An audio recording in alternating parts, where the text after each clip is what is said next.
and welcome to my living room. My name is Ranger Mariajose and I'm a National Park Service Ranger at the Golden Gate National Recreation Area. And today I welcome you to S'more Storytime at Ranger Mariajose's virtual campfire from home. So I have set up my virtual campfire at my own home in my living room, so I welcome you to my home. I have my fake campfire that's totally safe, and I have my perfect, beautiful, cute little s'mores for S'more Storytime. Since I can't take my campfire program or my story time to the libraries to share with you all, I wanted to take this time to bring the stories to you. So today I want to share you one of my favorite stories. It's about the story about how everything came to be. So Coyote has an amazing story, and I want to share that story with you.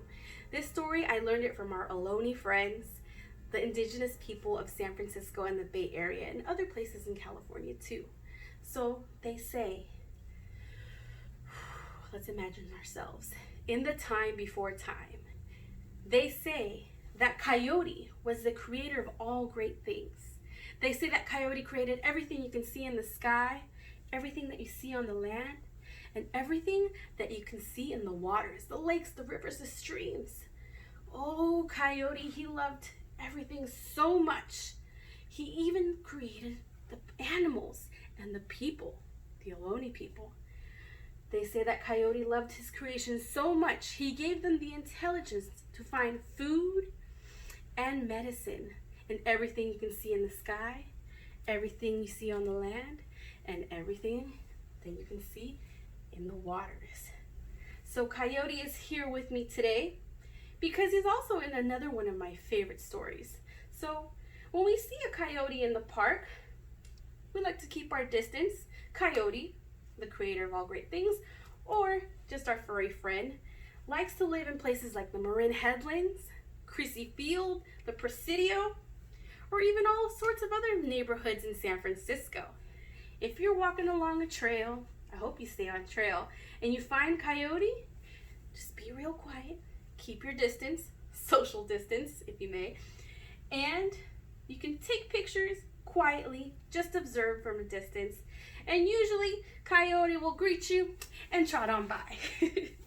So since we don't have a real bonfire to make a real s'more, let's learn how to make a virtual s'more. How do you make a s'more? I'm gonna teach you right now. I'm gonna take my stick, I'm gonna put my marshmallow on it, and I'm gonna roast it right over the fire. Not into the flames, I don't want it to burn, but my marshmallow's gonna roast beautifully. It's hotter down here by the wood coals. Okay, twirl it around and around until it's nice and golden brown. Once it's ready, ooey gooey, ready to go, we're gonna take our graham crackers. I have my virtual graham cracker right here, and I'm gonna take my chocolate bar, put it on my graham cracker. So if I were to have a real s'more, I would put my ooey gooey marshmallow right on top of the chocolate and squeeze it with those two graham crackers and pull my stick out. And I would have my automatic, handy dandy, beautiful and delicious s'more. So I wish I could eat this one, but let's take a pretend bite. So good. Whew, but that's hot. Maybe at home you can try deconstructed s'mores. So since we can't make a fire at home and we can't roast our marshmallows over that beautiful fire, another idea is to grab some graham crackers that you can get at a store, and you squish them all together and make them into beautiful crumbs. You can grab a coffee cup, put some chocolate chips on the inside or your favorite chocolate bar, and put it in the microwave for a few seconds at a time. I recommend 10 seconds at a time. Stir it with a spoon, take the spoon out, put it back in the microwave, another 10 seconds or so until it's nice and smooth. And then you can grab your marshmallow with a fork and dip it inside the chocolate that's melted, and then roll it in the graham cracker crumbs, and you have a deconstructed s'more fondue. That's another option that you can do. Let me share with you another story about the time before time, back when animals and plants and people could talk to one another. They say that the fire had disappeared. Oh my goodness, There was no fire to cook acorn soup. There was no fire to light a torch to see at night. And there was no fire to keep warm in those cold nights. Now, the people, the animals were concerned about this. They're like, what could have happened to the fire? They knew exactly who to call for help. They called Coyote. Can you call Coyote with me? That's my dog. They said, Coyote, we're missing the fire. We can't find it. We can't start it. What's going on?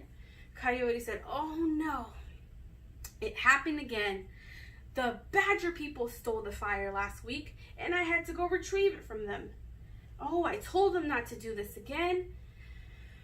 If I go back there, they're going to be expecting me. So why don't we send somebody else to go rescue the fire? Now I need someone brave, I need someone fast, and I need someone who will not be seen or suspected by the badger people. Oh, the whole village went back and forth. Who should they send to rescue the fire? Oh, the first animal who stepped up, they said, I, the bear, will go rescue the fire, for I am big and strong and brave. Coyote said, oh, you're too big. They're going to see you coming from a mile away. We need someone really small, someone really fast, someone fearless.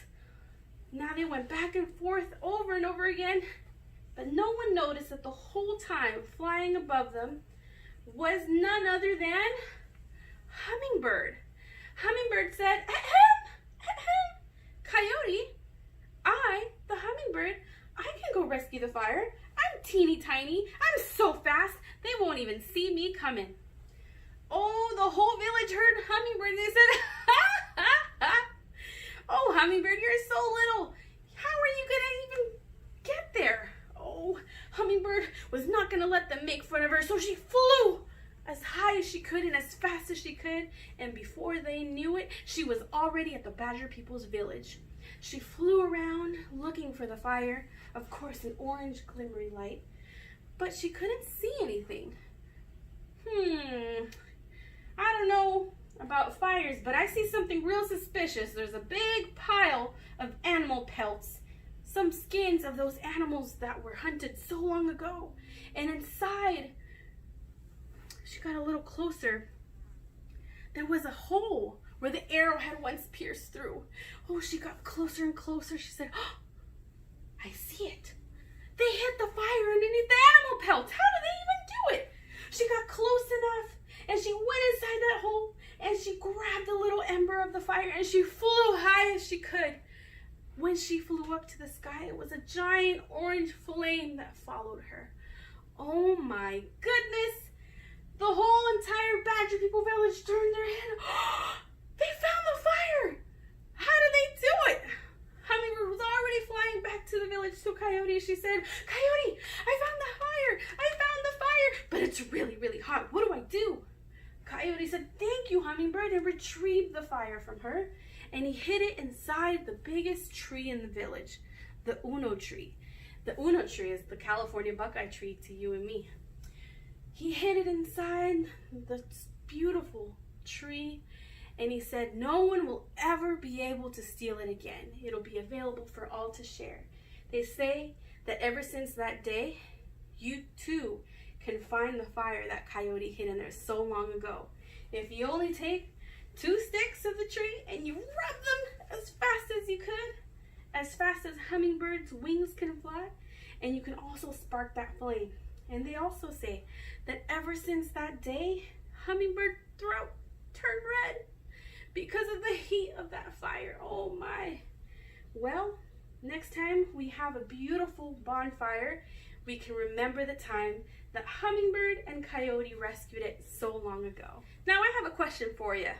Who do national parks belong to? Ranger Mariajose, you said? Coyote, you said? Well, it turns out national parks belong to everybody. That's right, they belong to you and they belong to me. So let me teach you a little song so you can remember that. And it goes a little something like this. These parks are your parks. These parks are my parks.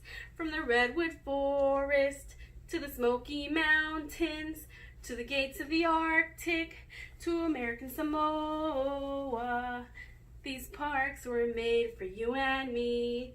Now, who do these national parks belong to? You and me and everyone, of course. Everyone is welcome in their national parks. Now, I hope you remember this song, so the next time I ask you who do national parks belong to, you will say you and me and everybody. I hope that you can one day go and visit your national parks. Visit the Golden Gate National Recreation Area. You can go to the Presidio, the Marin Headlands, Fort Point, the Golden Gate Bridge. You can go to Alcatraz and Maury Point and Ocean Beach. All these beautiful places that are national park sites that belong to you and me and to everybody. I hope you enjoyed this story and I hope you enjoyed this song. I can't wait to welcome you back into your local national parks.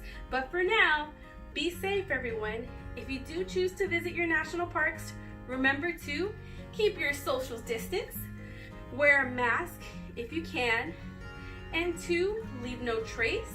Pack in and pack out any trash or food you may bring with you.